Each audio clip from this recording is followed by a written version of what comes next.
શ્રી અષ્ટવિનાયક યુવા ગ્રુપ આયોજિત 15મા ગણેશ મહોત્સવનું આયોજન કરવામાં આવ્યું।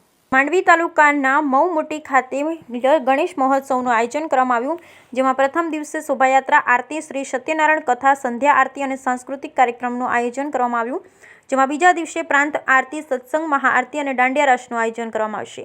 તેમજ ત્રીજા દિવસે પ્રાંત આરતી, મહાઆરતી અને ગણેશ વિસર્જન કરવામાં આવશે। શ્રી અષ્ટવિનાયક યુવા ગ્રુપ દ્વારા આયોજિત આ ત્રિદિવસીય ગણેશ મહોત્સવમાં ભાવિક ભક્તોએ બહોળી સંખ્યામાં લાભ લીધો હતો। આ કાર્યક્રમમાં સ્થાનિક લોકો દ્વારા સારો એવો સાથ અને સહકાર પણ મળતો રહ્યો છે।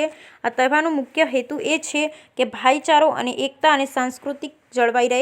કાર્યક્રમમાં જે પણ ડોનેશન આપવામાં આવે છે એ ગાયોના ચારા માટે અને પક્ષીઓના ચારણ માટે તેમજ કૂતરાઓના રોટલા માટે વાપરવામાં આવે। Bureau report Rameshbhai Bhanushali. મારું નામ જોશી મેહુલ નરેન્દ્રભાઈ છે। અમે અષ્ટવિનાયક યુવા ગ્રુપ તરફથી આજે આ 15મું વર્ષ છે કે ગણેશ મહોત્સવ કરી રહ્યા છીએ।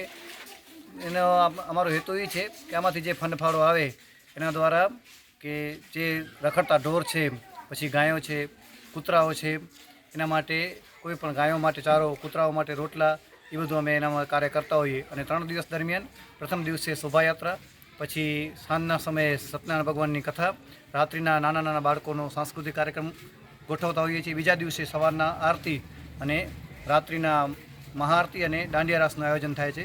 અને ત્રીજા દિવસે સવારના આરતી કરી, સાંજે આરતી કરીને ભગવાનને વિસર્જન કરીએ છીએ। અમારો રાબેતા મુજબનો આજ પહેલા વર્ષથી કરી અને 15મા વર્ષ સુધી આ અમારો કાર્યક્રમ રહે છે।